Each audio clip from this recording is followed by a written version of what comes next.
आदरणीय भक्तजनों, सादर प्रणाम। हम आज नाभाजी द्वारा वर्णित की गई श्री अंग महाराज की कथा को श्रवण करेंगे और श्री मुचकुंद महाराज की कथा को श्रवण करेंगे। ओम श्री गणेशाय नमः। श्री सरस्वती नमः। श्री सद्गुरुदेवाय नमः।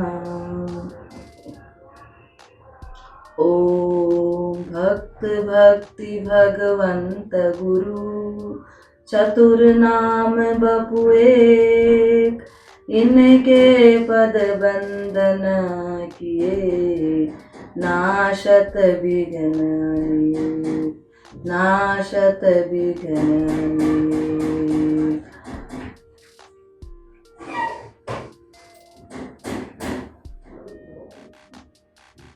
बोल श्री नाभाजी महाराज की जय। आदरणीय भक्तजनों, हम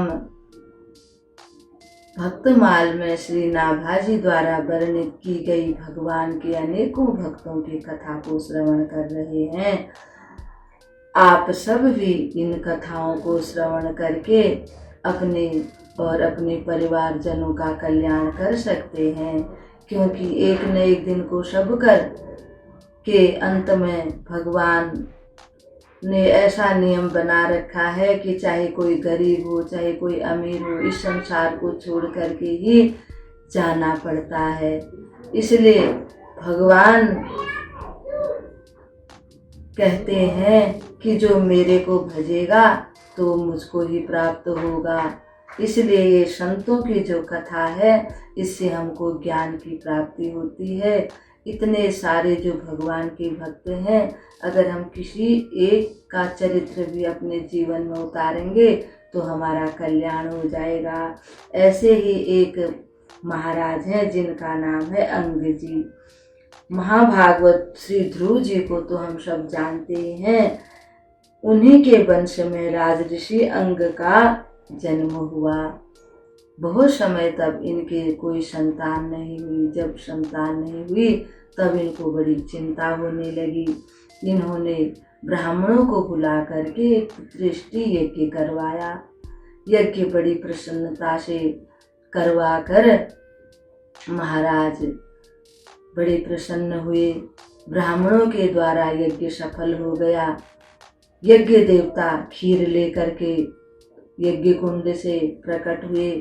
महाराज को यज्ञ देवता ने बड़ी प्रसन्नता से खीर दी और महाराज ने बड़ी प्रसन्नता से उस खीर को पकड़ लिया और स्वयं उस खीर को सूंघ करके अपनी पत्नी सुनीता को दे दिया। इनकी पत्नी का नाम था सुनीता। सुनीता खीर का प्रसाद ग्रहण करके गर्भवती हो गई। यथा समय पर उनका एक पुत्र हुआ जिसका नाम था बेन। सुनीता के जो पिताजी थे वे मृत्यु के देवता थे। ये मृत्यु देवता की कन्या थी सुनीता। जो इनका पुत्र हुआ यज्ञ के द्वारा हुआ था, परंतु फिर भी ये अपने नाना के स्वभाव वाला हो गया।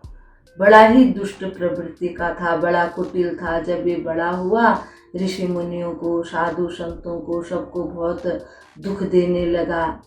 पहले तो लोगों ने महाराज से इसकी शिकायत नहीं की। महाराज जी के शर्म के मारे कि महाराज तो इतने अच्छे हैं, अब हम क्या करेंगे, सुधर जाएगा करके। जब इसका अत्याचार बढ़ता चला गया तब प्रजाजन बड़े दुखी हुए। प्रजाजनों ने महाराज से इनकी शिकायत की। अंग महाराज ने अपने पुत्र बेन को समझाने की बहुत कोशिश की, परंतु वो किसी प्रकार भी नहीं समझा। सतमार्ग पर नहीं आया, कुमार्ग पर चला गया। जो भी काम नहीं करने वाले होते थे वो वही करता था। न माता की सुनता था न पिता की सुनता था। तब महाराज अंग सोचने लगे कि अब यहाँ रह करके कोई फायदा नहीं है, एक दिन उन्होंने राजपाट छोड़ करके रात्रि के समय वन को चले गए और वहीं भगवान की तपस्या करने लगे और भगवान की तपस्या में तल्लीन हो गए। अब हम श्री मुचुकुंद महाराज की कथा को श्रवण करते हैं। सूर्य वंश में इक्ष्वाकु कुल बड़ा ही प्रसिद्ध है। इसमें साक्षात पर ब्रह्मा परमात्मा श्री राम रूप में अवतीर्ण हुए थे। बोल श्री सीताराम भगवान की जय। इसी वंश में महाराज मानधाता जैसे अनेकों अनेकों राजा हुए। महान प्रतापी राजा मानधाता के एक पुत्र हुए मुचुकुंद। वैसे तो उनके कई पुत्र थे, परंतु यहाँ पर हम मुचुकुंद की कथा श्रवण करेंगे। थे ये संपूर्ण पृथ्वी पर राज्य करते थे। ये एक छत्र सम्राट कहे जाते थे। उस समय के बल पराक्रम में ये इतने बड़े चढ़े हुए थे कि पृथ्वी के राजाओं की तो बात ही क्या, देवलोक में इंद्र भी इनकी सहायता के लिए हमेशा लालायित रहते थे। एक समय देव दानवों का इतना भयंकर युद्ध हो गया, देवता हारने लगे। तब देवताओं के राजा इंद्र ने अत्यधिक दुखी होकर के मुचुकुंद महाराज से सहायता मांगी और कहने लगे कि हे महाराज मुचुकुंद, आप हमारी सहायता कीजिए। इंद्र की बात को स्वीकार करके महाराज मुचुकुंद स्वर्ग को चले गए। वहां पर इंद्र महाराज ने इनको सेनापति बना दिया। दिन रात भयंकर देव दानव युद्ध चलता रहा। बहुत समय बीत गया युद्ध करते करते। अंत में दानव हार गए, देवता लोग जीत गए। फिर उस समय माता पार्वती और श्री शिव जी के पुत्र कार्तिकेय जी को देवताओं ने सेनापति बना दिया और मुचुकुंद महाराज से कहने लगे कि हे मुचुकुंद महाराज, आपने हमारी बड़ी सेवा की। अपनी स्त्री पुत्रों को छोड़कर आप हमारी रक्षा में लगे रहे। यहाँ स्वर्ग में जिसे 1 वर्ष कहते हैं, पृथ्वी में उतने ही समय में 360 वर्ष बीत जाते हैं। आप हमारे हजारों वर्षों से यहाँ हैं, अतः अब आपके वहाँ पर न तो आपकी राजधानी का पता है, न आपके परिवार वाले सब काल के गाल में चले गए हैं। हम आप पर बड़े प्रसन्न हैं। मोक्ष को छोड़कर आप हमसे कोई भी वरदान मांग लें, क्योंकि मोक्ष देना हमारी शक्ति के बाहर है।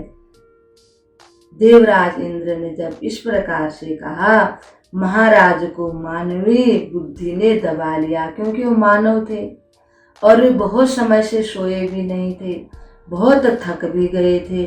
अतः उन्होंने कहा, देवराज, मैं यही वरदान मांगता हूँ कि मैं जी भर के सो लूँ, कोई भी मेरी निद्रा में विघ्न न डाले। अगर कोई विघ्न डाले तो वह जल करके भस्म हो जाए।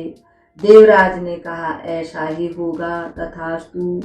आप पृथ्वी पर जाकर शयन कीजिए, जो आपको जगाएगा वो तुरंत ही भस्म हो जाएगा। ऐसा वरदान पाकर महाराज मुचुकुंद पृथ्वी पर आए और एक गुफा में सो गए। सोते सोते उन्हें कई युग बीत गए। द्वापर का युग आया। भगवान यदुवंश में मथुरा जी में भगवान ने अवतार लिया। उसी समय कुछ समय के पश्चात, वो सब जानते हैं हम सब लोग, तो काल यवन ने मथुरापुरी को घेर लिया चारों तरफ से। उसको अपने शक्ति का बड़ा अहंकार था, बड़ा घमंडी था काल यवन। सोचता था मुझसे बड़ा बलवान कोई भी नहीं है, क्योंकि काल यवन को यदुवंशी न मारे ऐसा उनके पिताजी ने वरदान प्राप्त किया था। इससे वो और भी अहंकारी हो गया था। भगवान ने एक लीला रची। भगवान उसी के आगे आगे भागने लगे जहाँ मुचुकुंद जी सो रहे थे, उस गुफा की तरफ। नंगे पैरों से भगवान भाग रहे हैं और पीछे पीछे काल यवन भी नंगे पैर भगवान का पीछा करते करते भाग रहा है। उसी समय भगवान का नाम काल यवन ने ही रखा रणछोड़। तब भगवान का एक नाम प्रसिद्ध हो गया, रणछोड़ राय। बोल श्री रणछोड़ राय भगवान की जय। भगवान जहाँ मुचुकुंद महाराज सोए हुए थे उस गुफा में जा करके धीरे से अपना पीताम्बर उन्होंने मुचुकुंद को उड़ा दिया और अपना एक कोने में जाकर छुप गए तमाशा देखने के लिए। पीछे से काल यवन आया। वह तो दौड़ दौड़ के तो थक गया था, बड़ा क्रोधी था और इतना अभिमानी था। जैसे ही गुफा में पहुंचा उसने देखा कि ये तो सो गए हैं कृष्ण भगवान, और इतने गुस्से में था कि उसने दुपट्टा खींच करके उनको बुरा भला करने लगा और हिलाने लगा। जैसे ही मुचुकुंद महाराज की नींद खुली, उन्होंने आंखें खोली तो सामने काल यवन को देखा। देखते ही काल यवन भस्म बन गया, यानी कि जल करके भस्म का ढेला राख बन गया वहां पर वो। अब महाराज मुचुकुंद को बड़ा आश्चर्य हुआ। वो इधर उधर देखने लगे। जैसे ही उनकी दृष्टि पड़ी, चारों तरफ गुफा में बहुत ही जैसे प्रकाश फैल रहा था। चारों तरफ इतना मन को प्रिय लगने वाला प्रकाश विद्यमान था। मुचुकुंद महाराज सोचने लगे इस गुफा में ये प्रकाश कहाँ से आ रहा होगा। तब भगवान उनके सामने आ गए और मधुर मधुर मुस्कुरा रहे थे। भगवान को देख करके मुचुकुंद महाराज बड़े प्रसन्न हो गए और उन्होंने ये जान लिया कि यही पर ब्रह्म परमात्मा है, और उनके चरणों को पकड़ करके उनके चरणों में लोटपोट हो गए। भगवान ने उन्हें उठाया और अपनी छाती से लगाया। फिर अनेकों वरदान मांगने के लिए कहा। भगवान ने उनको बड़ा प्रलोभन दिया कि तुम ये वर मांग लो, ये वर मांग लो।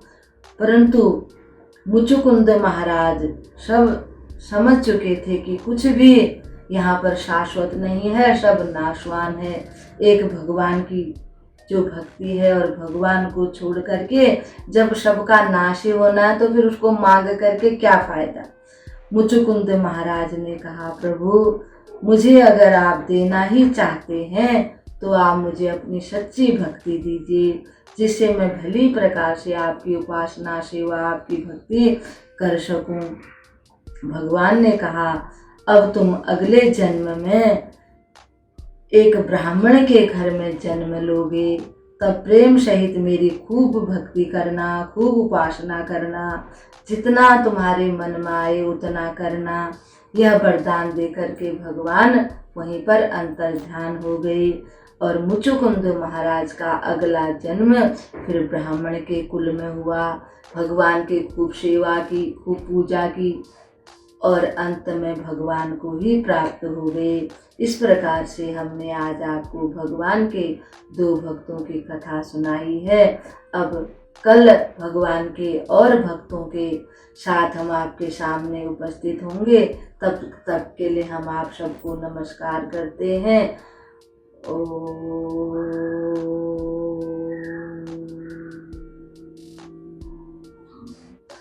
सर्वे भवन्तु सुखिनः, सर्वे सन्तु निरामया, सर्वे भद्राणि पश्यन्तु, मा कश्चित् दुःखभाग् भवेत्, मा कश्चित् दुःखभाग् भवेत्। असतो मा सद्गमय, तमसो मा ज्योतिर्गमय, मृत्योर्मामृतं गमय। ओम शांति शांति शांति। ओम।